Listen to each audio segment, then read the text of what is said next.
we fly is from Delhi to Ladakh. So it's on time. The flight is delivered.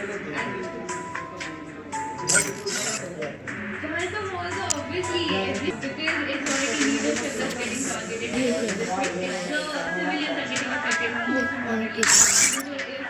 वो खेलो मैं बताऊंगा VR खेलो खेलेंगे So it's not the leadership that's getting affected, it's the civilians.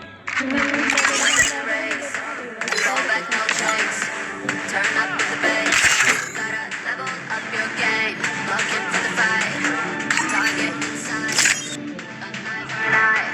Gotta level to the sky.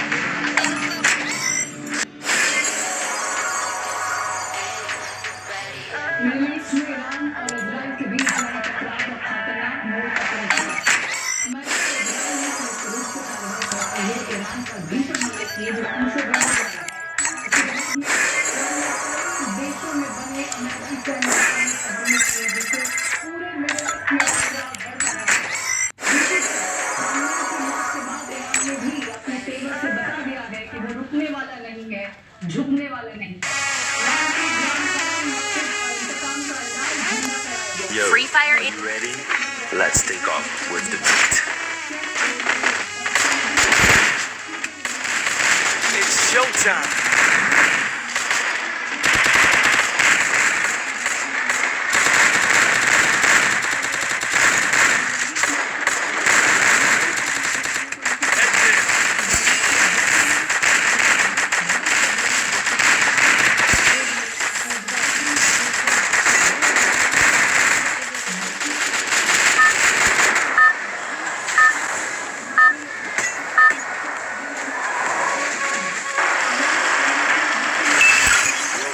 Head there.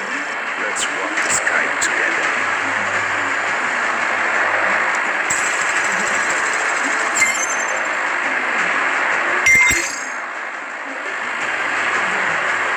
Do I have a plan?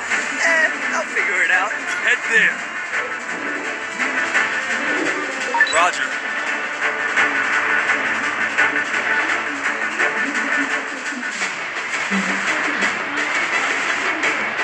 Heads up! Enemy dropping close.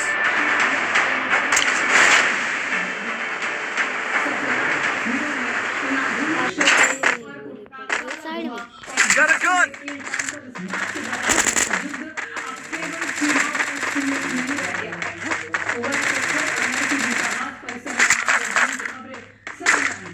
इस हमले के पीछे Iran का हाथ माना जा रहा है जिससे क्षेत्र में तनाव बढ़ गया है। कुवैत में मिसाइल और ड्रोन हमलों के निरंतर Head there. Help me! Resources here.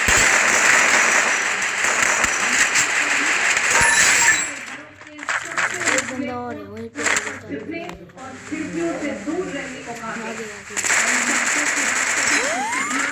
Britain के आक्रोतिरी एयरबेस पर ईरानी शाहिद ड्रोन से हमला हुआ है। फ्रांसीसी रक्षा मंत्री के मुताबिक अबू धाबी बंदरगाह पर स्थित उनके नौसेना बेस के बंगर में 3 हाथवे वेग के हमलों में 3 अमेरिकी और ब्रिटिश तेल टैंकरों को निशाना बनाया गया है। साथ ही ये भी दावा किया Thanks. गया है कि बहरीन और कुवैत में अमेरिकी ठिकानों पर हमले में सैकड़ों सैनिक हताहत हुए हैं। वहीं कुवैत के एयरस्पेस में एक अमेरिकी F-15 जेट क्रैश हो गया है। हालांकि सुरक्षित है लेकिन चर्चा है कि Head there. Missile defence system की Head there. पहचान का नतीजा हो सकता है। ईरान ने बहरीन के मनामा में स्थित अमेरिकी नौसेना की शक्तिशाली 8वीं फ्लीट के मुख्यालय को निशाना बनाया है। इसके अलावा जॉर्डन में भी अमेरिकी ठिकानों पर भीषण मिसाइलें दागी गई। वहीं ईरान के अंदरूनी हमले के नाम फ्रांस, जर्मनी और इटली ने एक साझा बयान जारी किया है। उन्होंने कहा है कि वो ईरान के खिलाफ रक्षात्मक कार्रवाई के लिए तैयार है और ईरान को इन हमलों को तुरंत रोकने की चेतावनी दी है। और Bahrain Head there. Help me! जानलेवा हो सकता है। लोगों को बाहरी दीवारों और खिड़कियों से दूर रहने Carnival is officially on.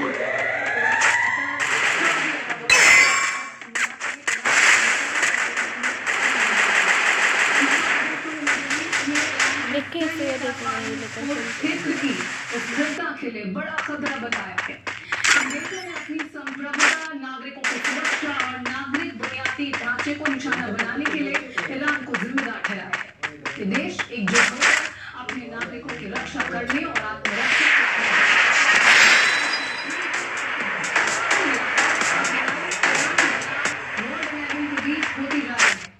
America ने साफ तौर पर चेतावनी दी है कि आने वाले समय में हमला और भी घातक होगा। युद्ध के फिलहाल खत्म होने के कोई आसार फिलहाल नजर नहीं आ रही। वही आज सबके मन में सवाल होगा कि आखिर क्यों Help me! हमला करना पड़ा और उसके सुप्रीम लीडर को मारने की प्लानिंग कैसे हुई। तो आपको बता दें कि अमेरिका इजराइल की ओर से हमले की उम्मीद दिसंबर के आखिर में ही कर चुकी थी, जब इजराइल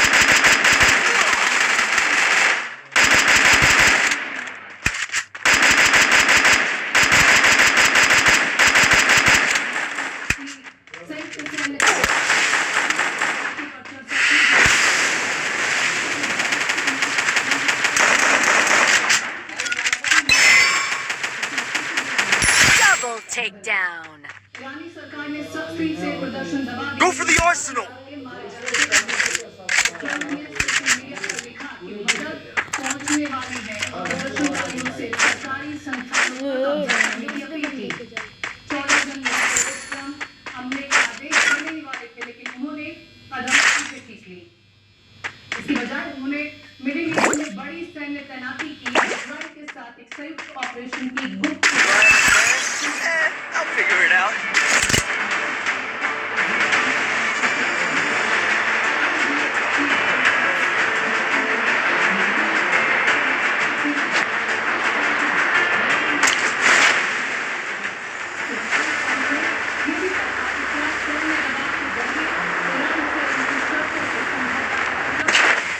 फरवरी की शुरुआत में अमेरिका और ईरान के बीच कौमी मुलाकात हुई।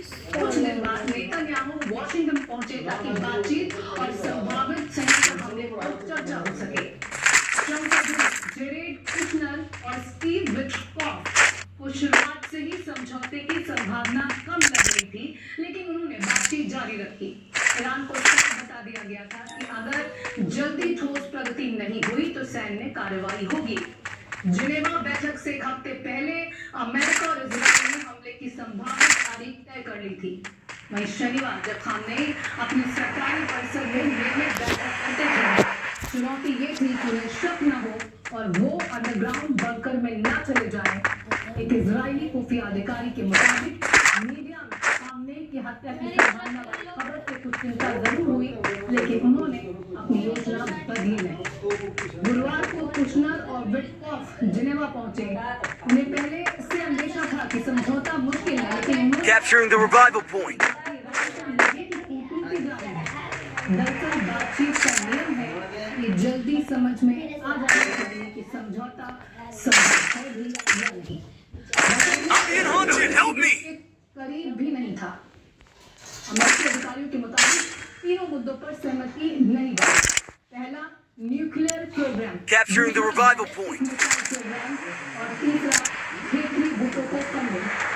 दरअसल अमेरिका ने ईरान को नागरिक परमाणु कार्यक्रम के लिए मुफ्त ईंधन देने का प्रस्ताव दिया, बशर्ते वो यूरेनियम संवर्धन छोड़े, लेकिन ईरान ने इनकार कर दिया।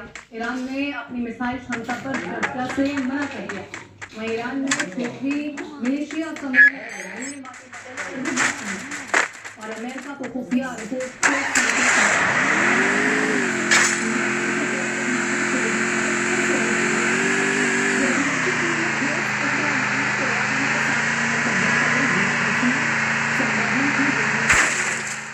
अमेरिका ने इसे 2015 के समझौते से भी ज्यादा क्षमता वाला बताया। जिनेवा के बाद ओमान के विदेश मंत्री वाशिंगटन पहुंचे और आखिरी कोशिश की, लेकिन तब तक ट्रंप फैसला कर चुके थे। ये शुक्रवार को एक अरब अधिकारी ने विटकॉफ से पूछा कि क्या कोई हमला संभव है, तो उन्होंने सवाल को टाल दिया। वहीं शनिवार सुबह खामनेई ने अपने सहयोगियों की बैठक बुलाई, जैसा अनुमान था। उसी समय तेहरान में 2 अन्य सुरक्षा बैठकें भी चल रही थी। कुछ ही मिनटों बाद तीनों दोनों एक साथ हमले हुए। अगर ईरान जिनेवा में ट्रंप की शर्तें मान लेता, लेकिन उन्हें लगा कि ट्रंप कार्रवाई नहीं करेंगे, लेकिन वो गलत साबित हुए। ईरान के मुताबिक नेता की की शुरुआत से लेकर Need money for items. अमेरिकी सेना ने ईरान के 1000 से अधिक ठिकानों पर हमला किए हैं।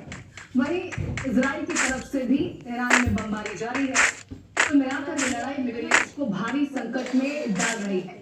बहरहाल समंदर धधक रहा है, ईरान के शहर जलकर खाक हो चुके हैं और सेना के बेस तबाह हो गए हैं। अब देखना यह होगा कि युद्ध की आग और कितना लोगों को जला रही है। फिलहाल इस पेशकश में इतना ही। Help me! खबरों के लिए आप जुड़े रहिए 24 के साथ। मुझे दीजिए इजाजत। नमस्कार।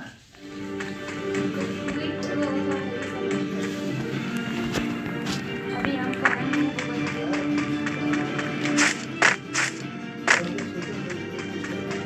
I have this.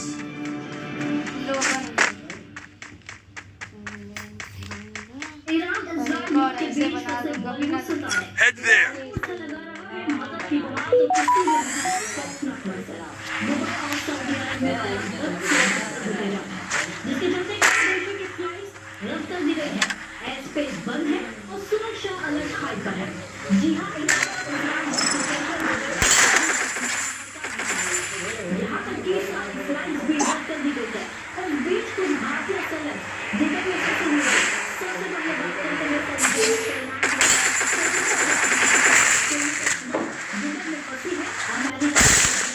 ईरान के टकराव की वजह से फ्लाइट कैंसिल हो गई है।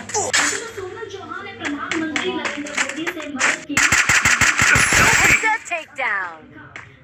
प्रधानमंत्री नरेंद्र मोदी जी मदद की वजह से फ्लाइट कैंसिल हो गई है। भारत लौटने का कोई रास्ता नहीं है। मैं घर वापस जाने के लिए सरकार से सुरक्षित यात्रा के लिए मार्गदर्शन चाहती हूँ।